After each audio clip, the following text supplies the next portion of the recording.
Leadership isn't theory. It's pressure. Responsibility. Decisions that matter. This is the Real Leadership Brief. Conversations with leaders shaped by experience. Tested under pressure. And accountable for the outcome. Welcome, everybody, to the Real Leadership Brief. I'm your host, Don Dunn, and today we've got Ryan Reichardt. He is a living proof that adversity doesn't have the final say. Nearly 5 decades of setbacks met with an unbreakable will to keep moving forward. Through the pain, loss, and moments that could have ended the story, they chose perseverance and rebuilt again and again. Their never quit mindset didn't just lead to survival, it created real healing growth and what many would call modern day miracles.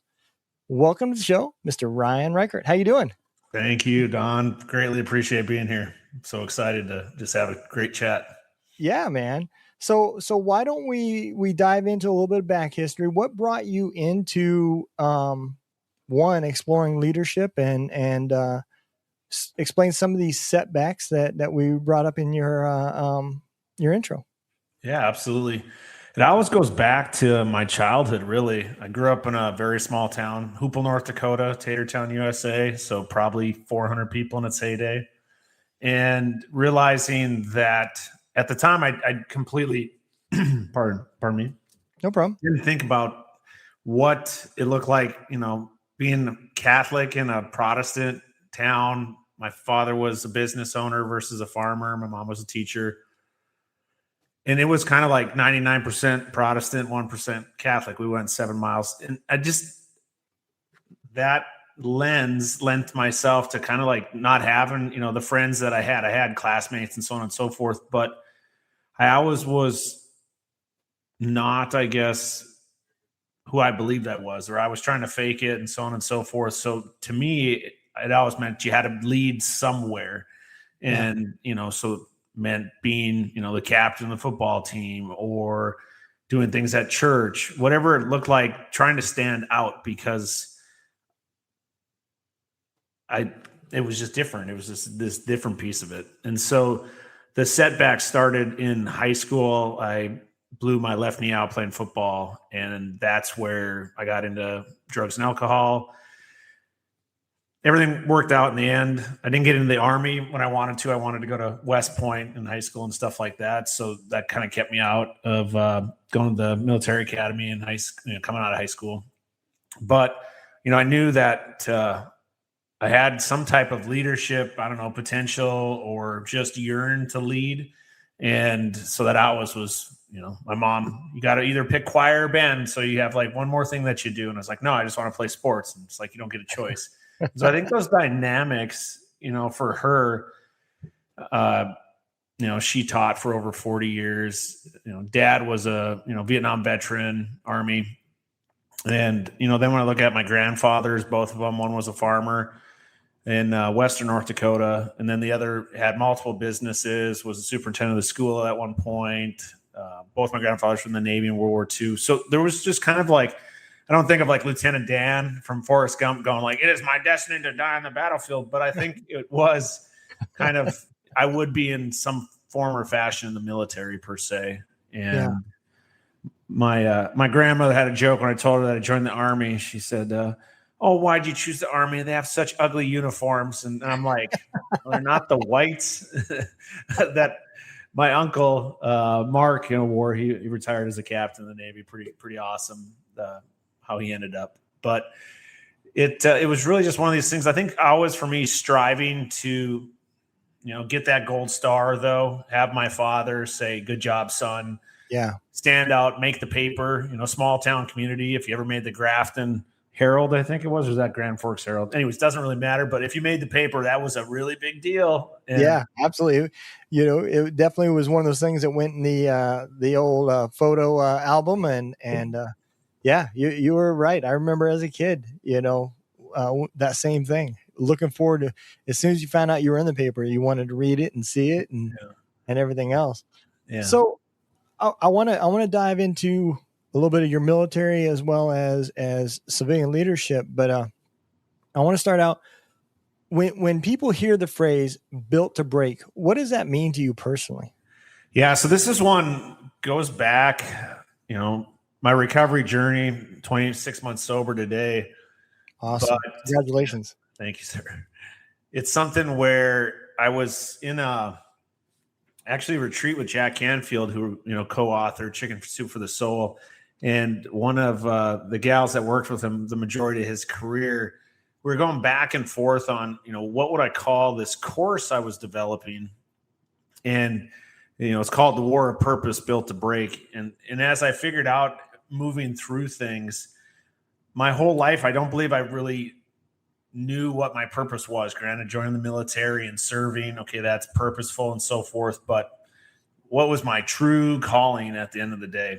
Mm-hmm. And just couldn't figure it out. And we're sitting there talking, and Audrey's like, well, you're in recovery. You found your faith again. All these dynamics. You're going through divorce. You got laid off from your corporate job. Like all of these things. Your children don't talk to you anymore.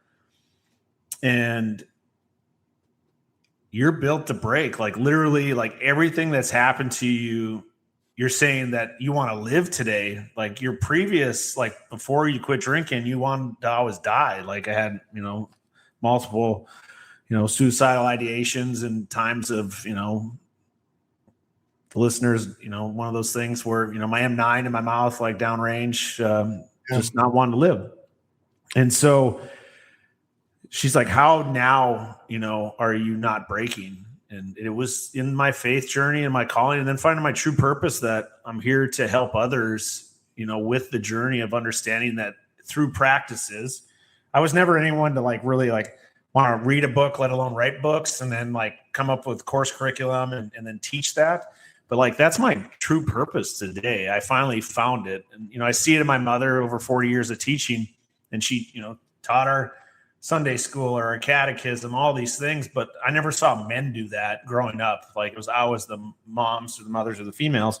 And so like today, I teach middle school young men for church, and have multiple other things that I, trying to give back. But that's where I finally understood like my purpose, like my fight today is to help others, that are suffering certainly with alcohol and drug addiction and so on. So any addiction under the sun, really, because I think I kind of went through all of them. My last one now is the pint of ice cream I get every once in a while when I come home because the gas station or grocery store is right across the street, but I got rid of finally, alcohol, prescription drugs, the nicotine, the excessive caffeine, like all the things that I was just trying to survive through life. And now I can see where, thriving allows you to be built to break in such a way that if your head's in the right space, kind of like before I think you hit record and we were just talking about, let's do this. Let's like fly by the seat of our pants.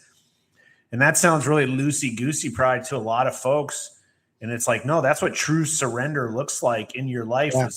is literally giving up the reins, giving up the joystick or whatever, Jesus take the wheel kind of thing. And that has taken me literally up until this week. I've surrendered a long time in my sobriety, but I still suffered through a lot of different things, like, not wanting to give control at all to my former spouse, like not wanting to allow my kids to control stuff and all this. I can take care of it and be like, Dad, we might be younger than you, but we could help you out. You know that, right? And these dynamics. Yeah. And then finally the financial insecurities of just going like, wow, he will take care of it in such ways that you have no idea it's possible. And then, a check lands on your desk and it's like, and I figured we're going to have to fold up shop for the business or this and that and start turning stuff in. And that's what it means to fly by the seat of your pants. It's not that you're careless or reckless in such a way. It's just that you truly understand that you really, at the end of the day, don't have the control that you think you do. Yeah. No, you are 100% correct. And one, I think when you find the path that you're supposed to be on, life becomes more embracive. You get to hold on to things and enjoy them longer. And I found that as well, getting out of the military and always wanting to be an entrepreneur, and ended up, because I couldn't find a job, starting a trucking company. Now I'm living exactly what I thought I wanted to be, was an entrepreneur. And I made money. I was good at it, owned the business for 6 years, and then COVID hit and decided to close up. But at the end of the day, I wasn't happy. And now I'm podcasting. I run a media company and doing it full time. And I make a percentage of what I made back then, but I'm 100 times happier, And I think that's important, is to recognize that you have to give up and say, look, I thought I knew what I really wanted. Let me finally just surrender and let somebody put me on the path that I'm supposed to be on, and find out what real peace really means. Oh, Don, dude. Yeah. You hit it on the nose, on the head there. I mean, I think for me, like being an entrepreneur today, I was afraid of it because of seeing what my grandfather and my father went through. Mm-hmm. Trying to have a small independent insurance agency in a town of 400 people. Yeah. It's just, I can remember my father, coming home, and he's a recovering member as well. But in a small community, I can't fathom what he would have went through, the shame and, just getting looked down other people's noses at him for giving up the drink. How could you ever do such a thing? And, no judgment here on anybody that's judging, because I sound very judgy in that moment. But I see it today of the strength that it would have taken for him to do it all those years. And I saw that. And so I was like, get me out of here. I'm going to go. Ended up at the University of North Dakota, so not too far down the street. But seeing where I was like, I am not going to go back and work for Reichardt Insurance, or at Reichardt Insurance, or become the third generation at Reichardt Insurance.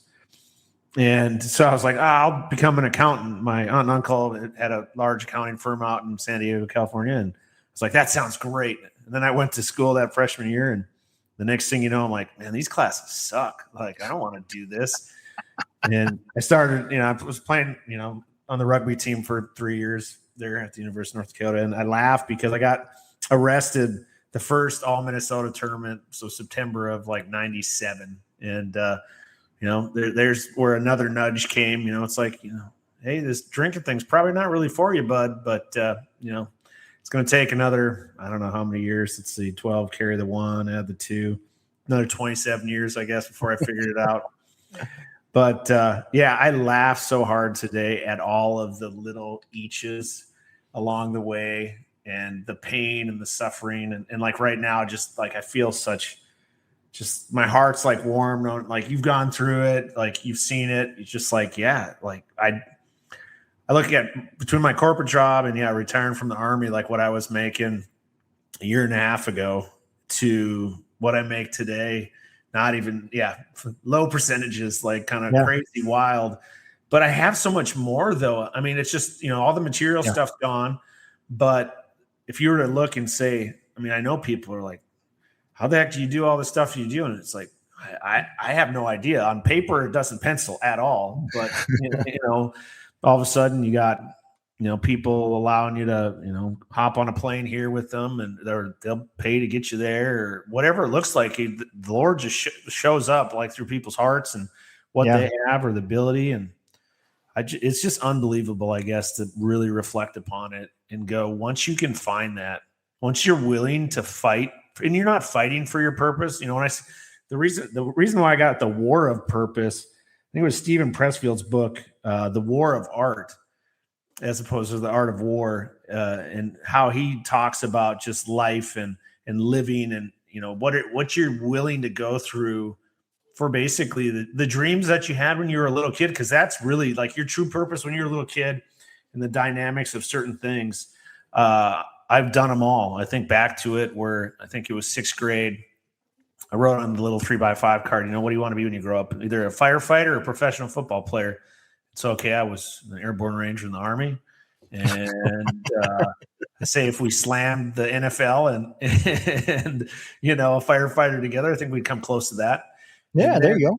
And then, at the end of the day, really thinking about my mom being a teacher all those years, that's what I'm doing. I think yesterday was like, every day is a great day, but yesterday was pretty special. I had it was Christian's Executive Fellowship in the morning, ended up heading down to the Adult Rehabilitation Center of the Salvation Army.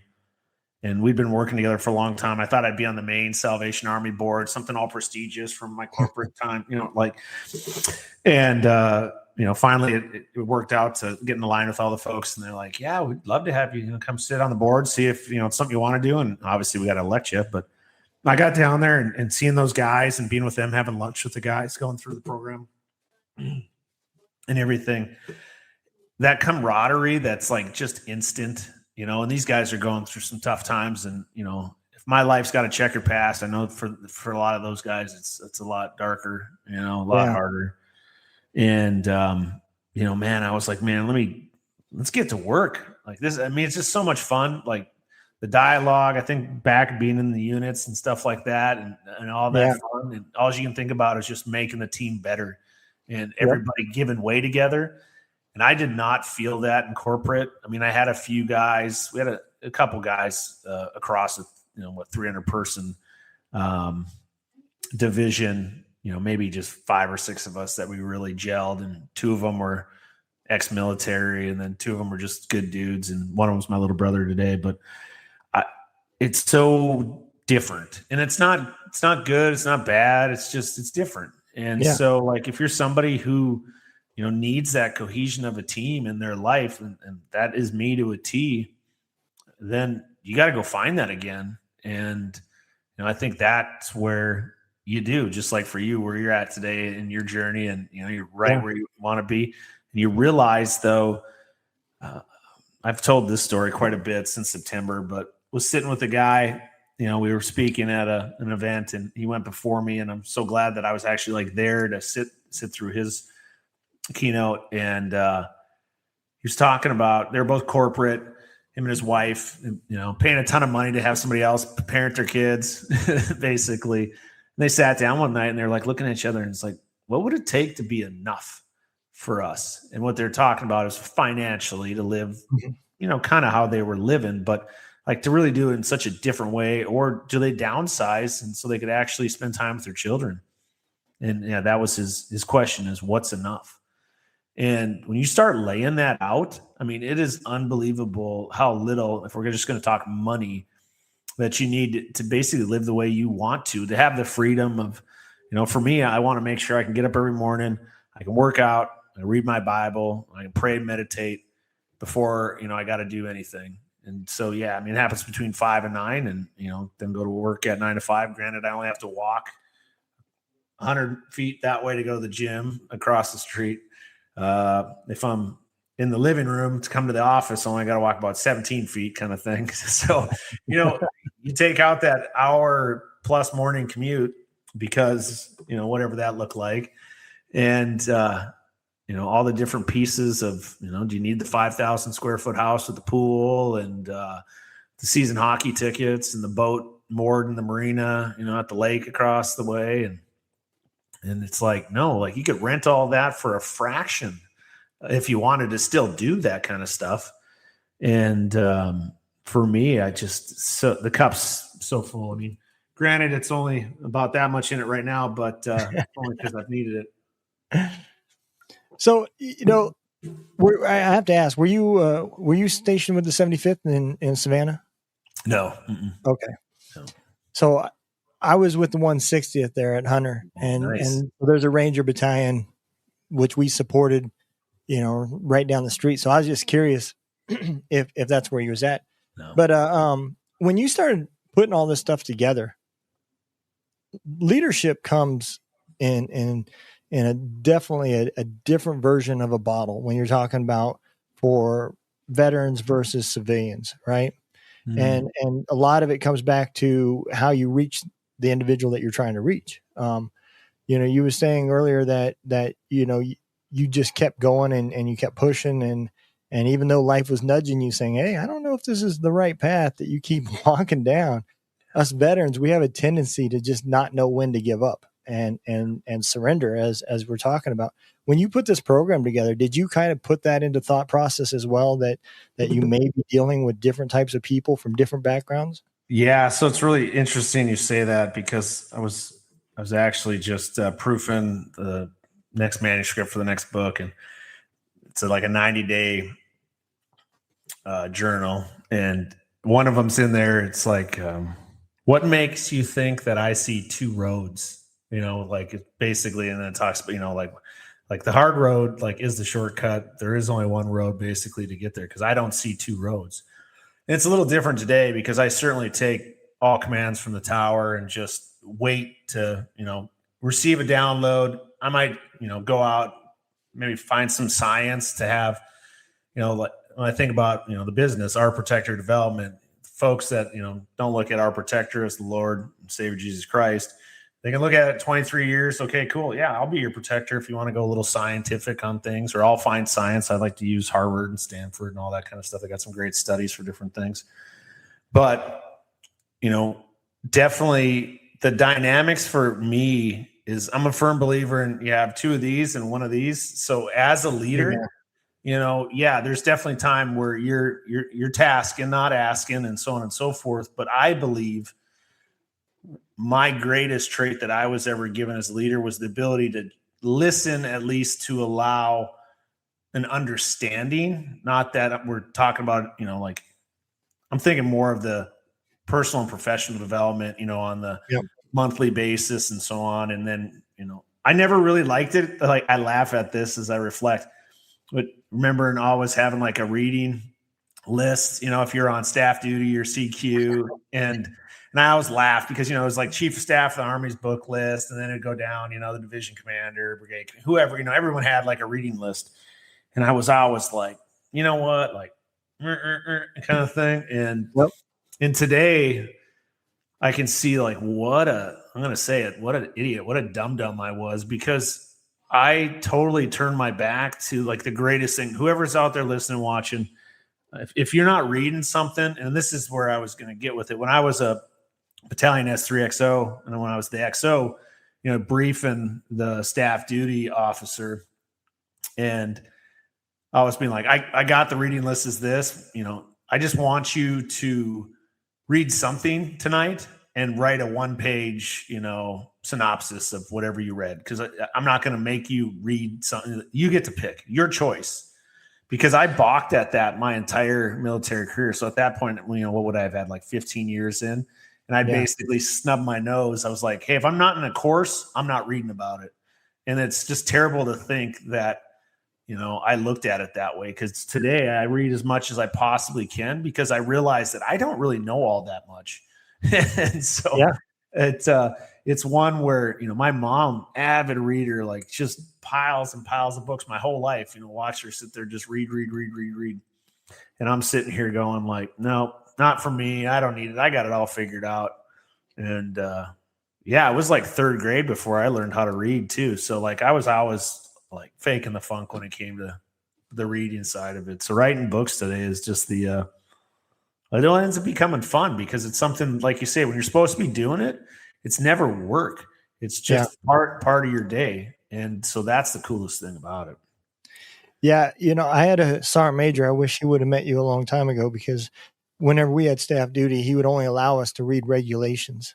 And sure, I'm glad those are great things to need to know, but man, those are not easy reads. They will put you to sleep quick when you're supposed to be up for 24 hours.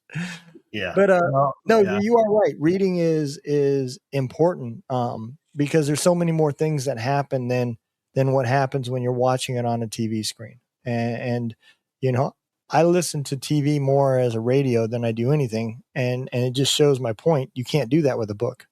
A book, you have to be focused and consumed in and be able to read it and stick through it, and not be on the computer or cooking while it's going on.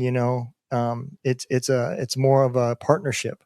And I think a lot of people have let that go, and they've gone to podcasts or book or TVs or whatever that they can have running in the background, but you're not focused when you do that. I don't know how many times I watched a show while I was editing videos, and I couldn't tell you what was playing on the TV to save my life. It was just background noise. Yeah. But a book becomes a lot more than just background noise. Yeah. I think I like, your reflection on that, because when I really kind of start to play it back in my mind, it's are you a visual learner or an audio learner kind of thing? And I think it's like 80-20. I think 80 of us are visual and only 20% are, because if I don't see it and I just hear it, like, because the audiobooks can't, like, nothing at all. Like, you might as well just like have somebody, I don't even know, an example to it, because it doesn't, nothing registers whatsoever. And then you have the other side of it is actually retaining the pieces of it, the eaches. And then I kind of look at it too, just like life, where, how intently we read, because I find myself at times like skimming over stuff. I'm like, this isn't very, interesting to me. And you're really doing, it's kind of like you're talking about, like we're cooking while we're trying to listen to a book. And we got the news on the TV, and we're like, yeah, I'm getting 3 things done right now. And be like, man, you're doing none of them very well. Like, kind of, like, everyone says you're a great cook. I disagree. Like, it's just, there's just, you hit it on the head. It's the focus. I mean, that's one of my frameworks that I use is focus and breakdown. Like, for me today, it's faith, opportunity, consistency, unconditional kindness, and the standard. But if you have some type of handrail or framework with everything that you do, it does speed up the process of like how you're going to digest things, where you're going to focus your time. You don't have to read for 4 hours once a month, if you do it 30 minutes a day kind of thing, and exponentially, knock stuff out. It's just like, everyone could write a book if they'd sit down for 30 minutes a day and just type. And people are like, what would happen? Well, the first day you might not type anything. I guarantee you'll write something the second day, because you won't sit there for 30 minutes and do nothing 2 days in a row. This episode is brought to you by Barracks Media, where your online presence becomes a real asset. Barracks Media builds professional websites for podcasters, creators, authors, and small businesses who are ready to be taken seriously. Not templates, not cookie-cutter pages, real platforms built to grow with you. Whether you're launching a podcast, promoting a book, or building a brand, your website should work as hard as you do. We design sites that convert listeners into followers and followers into clients. Visit barracksmedia.com and turn your idea into a home on the web. Yeah. And so I think that's for all of us, is trying to find, not so much. We had a discussion the other day about this. Like, I got to find my passion. I was in this mastermind, and I was like, no, I disagree with that, because I would not have ever said that my passion was like reading, writing, keynote speaking, developing seminar. Like, this was just like all the training that you did over time and space and life, probably just like you, where it wasn't like, this is my passion. It just ended up that way, like where all the pieces came together, and you're like, oh, okay. And then you're like, no, I love this. Like, and I can be passionate about it now because it doesn't feel like work. But if you're always like trying to be like, okay, what's my passion? What's my passion? What's my passion? Then if I can, sometimes you're just too in it. You got to take a step back and go, oh, that's a microphone. Okay, I get it. Like, you talk into it, and so on and so forth. And really, we are always, how's the saying go? Like, we want to fast forward through all the real good parts. The saying of like, I wish someone would have told me those were the good days, or something, to that effect, where it's like, no, every day is a good day. You just have the inability to see that you're not in control. That's what gets us so, and I still struggle with that at times. It's like, can I have a little bit of control, kind of thing? I really want to do this. It's like, nope. That's not happening, because you'll mess that up. Yeah. I think, at the end of the day, but that's, I think that's one of the things. And it's almost like this episode has gone full circle, because when you get put on that path that you were meant to be on, 9 times out of 10, it was never in your plan. It was something I never thought when I grew up I was going to be a podcaster. As a matter of fact, I used to make fun of podcasters and call them millennial panhandlers, but I had no clue what the work was that was going on behind the scenes. And next thing I know, here I am, I'm doing this, and I don't even care as far as where it goes, how it goes, as long as it goes with me. This show is part of the Barracks Media Network, built by veterans, creators, and storytellers who believe stories change lives. Barracks Media produces podcasts, books, and digital content that amplify voices worth hearing. We help creators launch, grow, and monetize their message without losing their soul.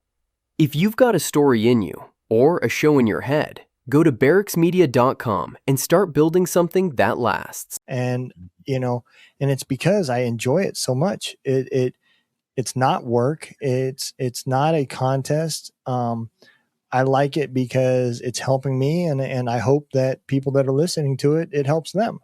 And if it does anything other than that, then it's just gravy on top of the potatoes, because, it's just extra. It's not something I planned for. I mean, I look at it this way. For me, I'll be all selfish right now. I think I started my mornings. I had a podcast with somebody. Day started off great. Got all my stuff, my 3 wins in right off the bat. Did the podcast. I had a bunch of stuff on the plate, and then I'm thinking to myself, knowing that I did have this, the day was starting to teeter and everything, and kind of, where it starts to be like, not maybe having all the warm and fuzzies and everything else. And you start to let some of that future creep come in, bills or whatever you're scared of in your future. And then it's so cool because as soon as, we hopped on now, I mean, like, I'm ready to go for another 12 hours again and keep working. Yeah. But that to me is where you realize, like, we should have never met. Like, if you really start to think about just like life, right? Like, I think about this all the time, those nudges in the way today that I see them, where all the dots need to be connected, to have this amazing life that we get to call life. How did it even happen? And it's just like, follow in the breadcrumbs, and you'll know that you're in your purpose when you can't see your second step.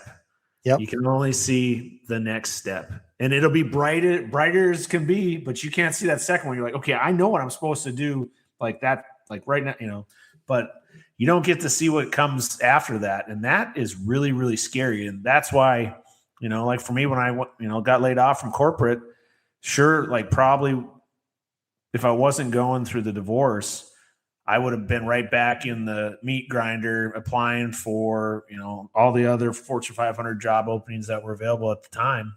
Yeah. Going after, I want to retire at 59 and a half because that sounds like an amazing life, so, and we get so tied to that. I mean, I had one of my 7th graders at church last week. He's 12 years old, and he's like, I cannot wait for retirement. And I'm like, what did you just say? You want to just erase the next 50 years of your life? I mean, you haven't even lived yet. I mean, not even a little bit. Yeah. And I'm sure I was just like him, kind of probably, I want to at least get done with college or like some crazy thing. I was always fast forwarding through, especially in the military. I mean, next promotion, next assignment, next deployment, all these things. And you're just like starting to reflect back on them and go, man, those are some really good times. Like, why did I want that to go by faster? Yeah.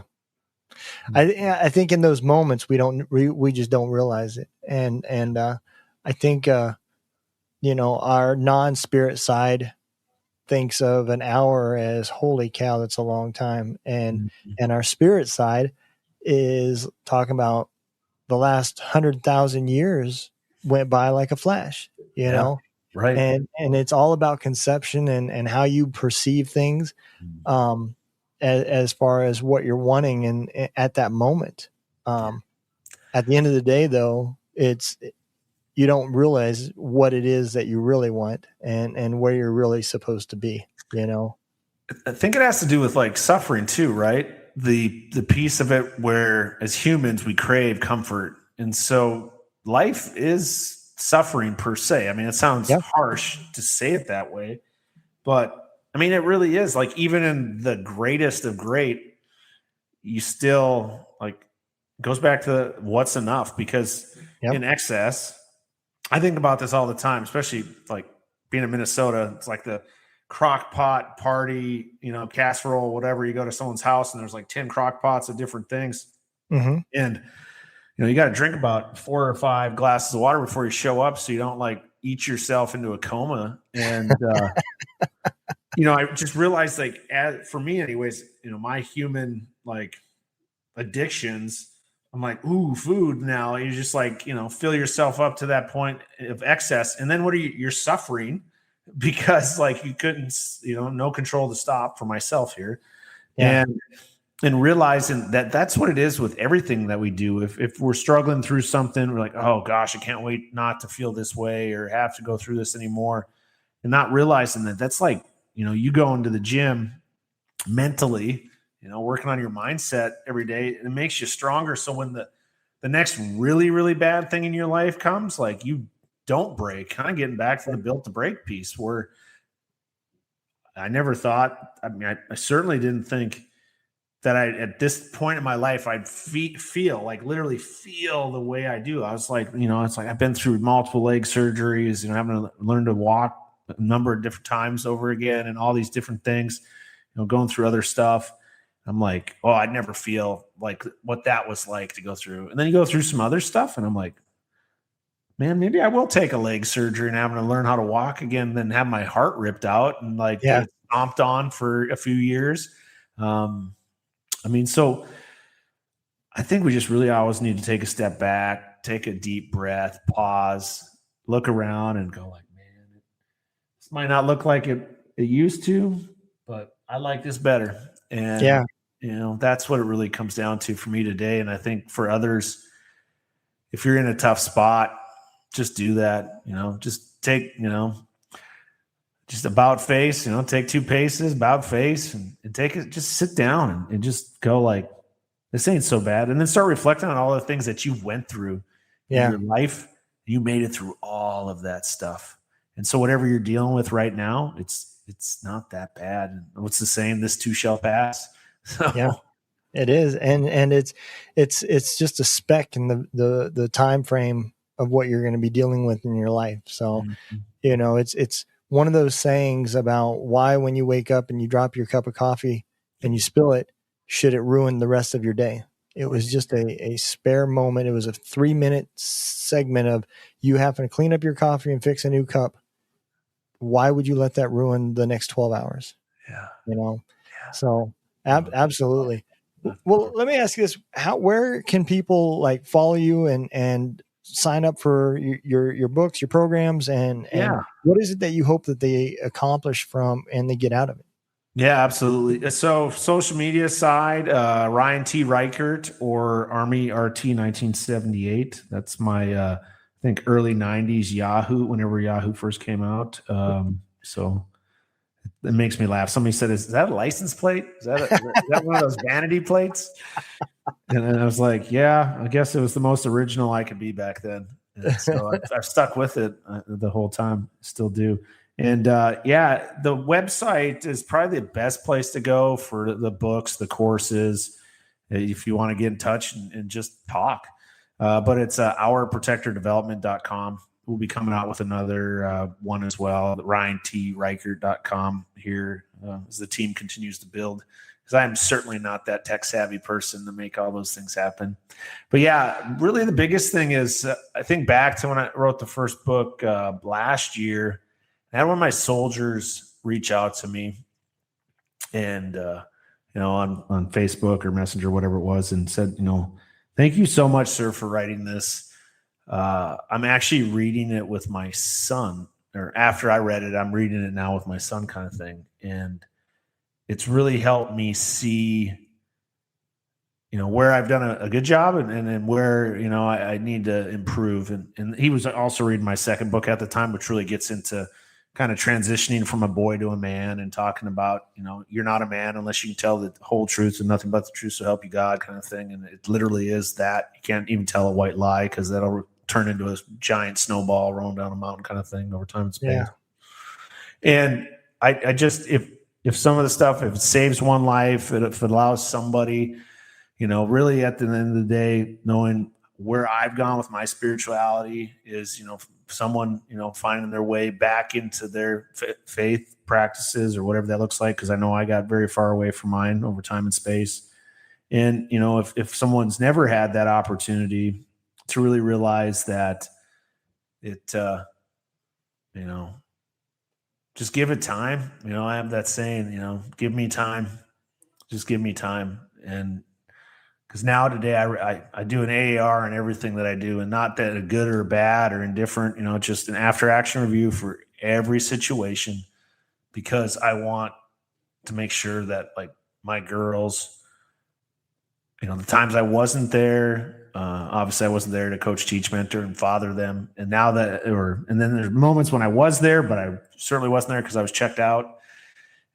It's just making sure that, the fatherly figure that I should have been, and I know that I am today, that I'm there for them. And the cool thing is they're in my life again. And so if you get a second chance, and he does give all of us some, obviously more than a second chance, I probably had like a million chances over time, the last 47 years when I think about it. But when I really look at like the chance of, never coming back from kind of thing, this second chance in life is one where I just want to make sure that others put the work in, because life is a 4-letter word. So is work. So, normally that has a tendency, 4-letter words mean something to people, right? Yep. Like it's either good, bad, or indifferent. And so let's just go to work, and it's not a bad thing. Yeah, absolutely. I love these kind of conversations because you can see the military leadership in you and with what you're doing. And the reason why I say that is there is a huge difference of what the definition of leadership means coming from a veteran versus somebody that never served and has been in corporate America the whole time. And I'm not saying either one's bad. I'm just saying they're different. And you can honestly tell that everything you're doing, you're putting other people before yourself. And to me, that is where leadership begins. So I want to thank you for what you're doing. And I hope everybody that listens to my show, take the time, go and check out his website, his program. Go in and use the links. We'll put all of them down here at the bottom for you guys to find them. If you do purchase a book or whatever, make sure you leave a review and help them out. I can't stress it enough how much it really does help the authors and creators that are out there in today's world. And, if you sign up for his program, give him feedback on that. He'll be able to use it for his after action review and only make it better for the next person. So, Ryan, I thank you for coming on the show, man. I had a great time, and I hope everybody gets a little bit out of this. No, thank you, Don, so much. Really appreciate it. All right. You guys take care. Be good. You've been listening to The Real Leadership Brief, a podcast from the Barracks Media Network. Thanks to our guest for sharing their experience, and thank you for listening.